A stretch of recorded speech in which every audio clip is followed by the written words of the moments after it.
Yep, I'm finally back. You're probably wondering and you're looking at me right now like, okay, first of all, one Benny, you got a fresh cut. Let's talk about it. Yeah, it's hard to get a fresh cut when you're on the road because I only trust one barber with my head. I only trust one barber. I would not go to anybody else. I only trust one barber. Besides all that though, we getting off subject already. Like, as you can tell, I am not driving Tiffany. Tiffany is down. Currently dropping off this piece of shit. So my dad has my trailer. The work that we just did on my trailer, my dad took my trailer because Tiffany's down. I took this truck with this trailer. This is our backup truck. And I'm gonna say this. We were looking to put a driver in it, but now we're not gonna do it. It's actually great that we have this truck available for us to use as a backup truck. And this trailer to use as a backup truck. I mean, backup trailer. But that's not what the topic of the video today is. As you've already seen in the title, I want to go ahead and say my piece on everything that's been going on with the hype in the hotshot world.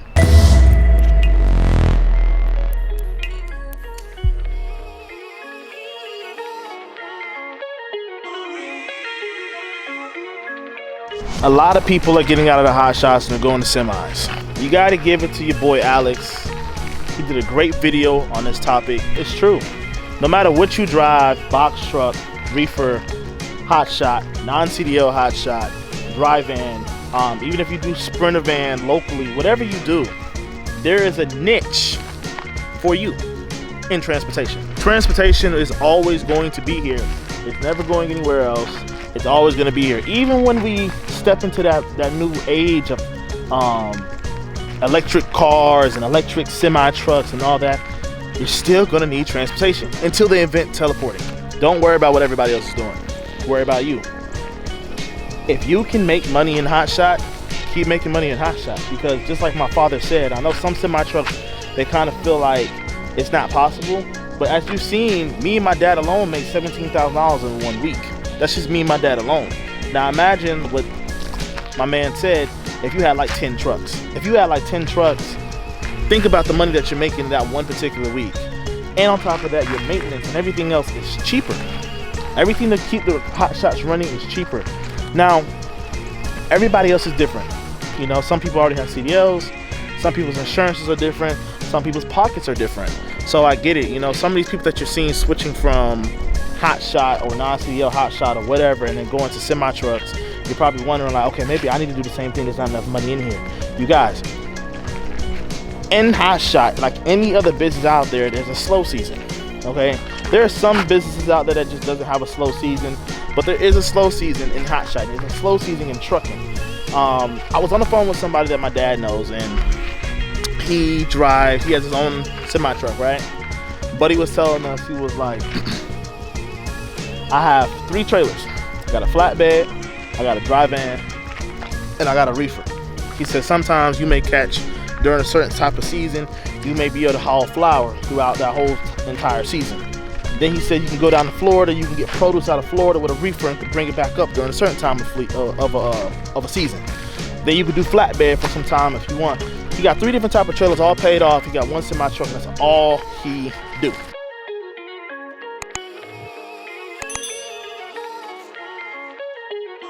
Check out the Peterbilt. We got to show appreciation to the Peterbilts. Beautiful trucks.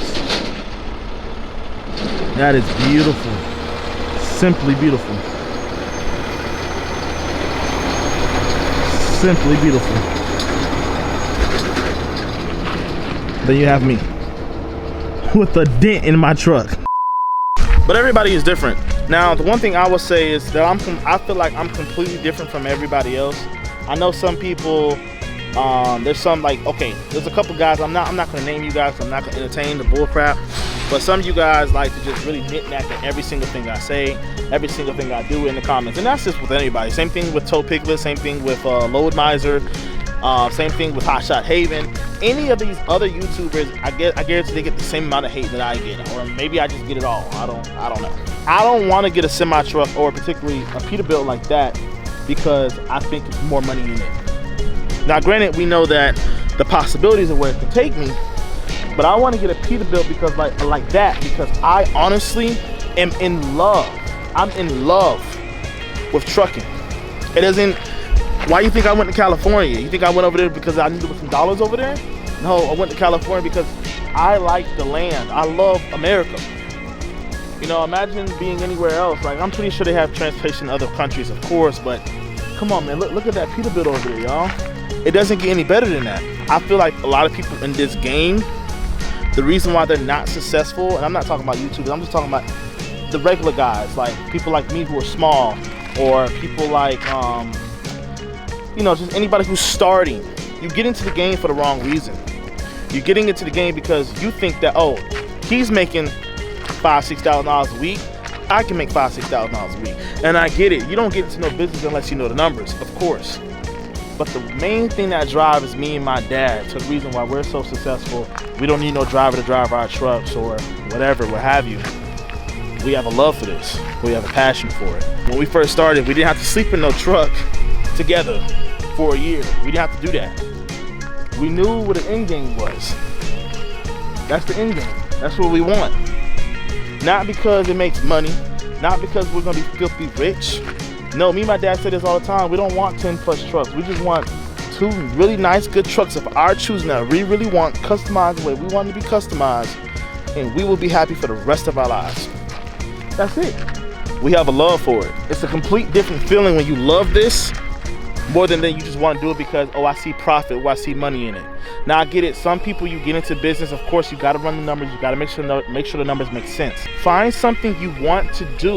Let me say this again. Hold on. Find something you want to do. Something that if they wasn't to pay you tomorrow or pay you ever for it, you would still do it.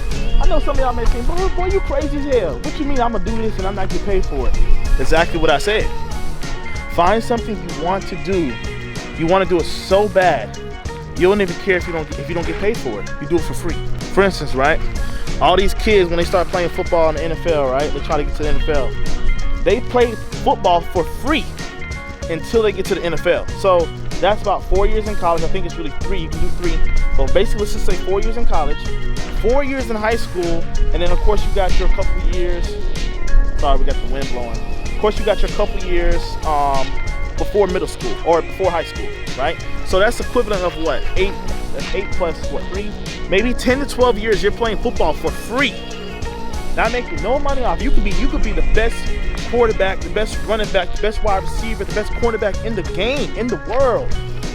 But you're doing it for free. You finally make it to the NFL, and then you get your reward of, you know, whatever your deal is or whatnot. It's the same thing with Hotshot for me. I could do this for free. I know a lot of people are quitting this, and it's okay, but just because somebody next door to you is doing something else doesn't mean you have to look at them and see what they're doing and follow their footsteps. It may work out for you. You got to find your niche. For instance, I talk about car haulers all the time. I would never do car hauling. I just don't see the money in it. I don't have no love for it. Like, I'm not gonna sit here and hop up and down and do cars. I just can't do it. But I got a couple homies who do that every day. One of my homies right now, he just got 2 enclosed trailers. You feel me? So I know that's their niche, that's their lane, and that's what they're doing. But me, I ain't doing that. I ain't doing that. When I get my Peterbilt. But I want to go to truck shows. I want to do, you know, all different types of stuff. Like, I'm really interested in the trucking community. Like, that's just, I'm mind blown about how amazing these trucks are, how amazing they can be. Yeah, you're in it for the wrong reasons, man. That's just how I look at it. Stop worrying about the money. I mean, of course you want to worry about it just a little bit, but if you don't got no love for it, it ain't gonna work for you, man. I'm gonna give y'all one more story, okay? So there was a guy who he had, you know, he hit me up on the Instagram, and I gave him an opportunity. He said, hey, look, you know, I just want to get some information because I'm about to go buy my own truck, my own trailer, you know, yada, yada, yada.